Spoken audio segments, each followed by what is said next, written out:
नेपाली जनता व्यवस्थाकै विरुद्धमा छ जो राजावादीहरूले पनि यो नेपाली जनता व्यवस्थाको विरुद्ध छैन, सङ्घीय लोकतान्त्रिक विरुद्धमा छैन त मूलत पुलिस सरकारको अराजकताको विरुद्धमा छ। यसले एउटा आक्रोश उत्तेजना पैदा गरेको छ, आक्रोश घृणा पैदा गरेको छ। यसले राजावादीहरूलाई फाइदा पुर्याएको छ। त्यसकारण राजावादीको पक्षमा जनता छैन, जनता अहिले पनि यो व्यवस्था पक्षमा छ भनेर हामीले एउटा जवाफ जनताको पक्षबाट जवाफ दिनुपर्ने र त्यही जवाफ दिनलाई हामीले विरोधी गतिविधि गर्नु। भर्खरै गैर कानुनी कुलमानीको बर्खाको समय आउँदा उहाँले सुनको बाटो हिँड्नुभएकै छैन, उल्टो बाटो हिँड्नु भएको छ। राम्रो काम गर्नुभएकै छैन, खराब काम गर्नुभएको छ। त्यसकारण उहाँहरूले गरेको खराब कामको कारणले गर्दा कहीँ जनतामा भ्रम पैदा हुन्छ र त्यसको फाइदा राजावादीलाई हुन्छ कि भन्ने कुरा चाहिँ हामी सतर्क भएका हौँ, डराएका होइनौँ। डराउनु पर्ने अवस्थामा राजावादीहरू छैनन् र यो हुने सम्भावना पनि छैन। त्यो होइन, हामीले त यो आन्दोलन पूर्व निर्धारित कार्यक्रम यहाँ त राम्रोसँग थाहा छ। हामीले यो निर्णय 15 गतिको कार्यक्रम निर्णय गरिसकेपछि राजावादीहरूले चिरगुनेमा कार्यक्रम राखेका हुन्।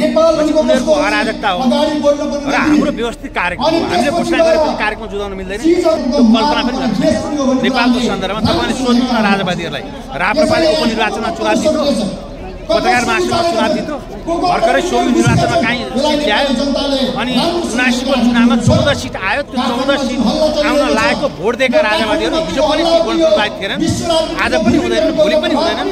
तिनै मान्छेहरू अहिले जहाँ देखे पनि तिनै देखेका हुन्। त्यसकारण उनीहरूको बढोत्तरी भएको होइन, तर ओलीजीको गतिविधिको कारणले के छ उनीहरूलाई समस्या अहिले ओली सरकार हो।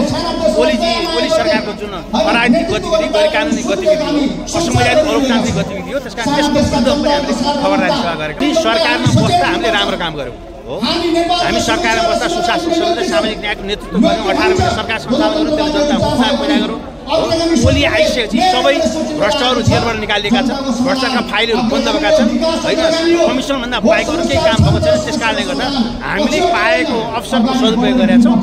उनी प्रतिगामी सहितको नेतृत्व गरेका छन्। अहिलेको समस्याहरूको ओली नै हो, ओली सरकार नै होइन।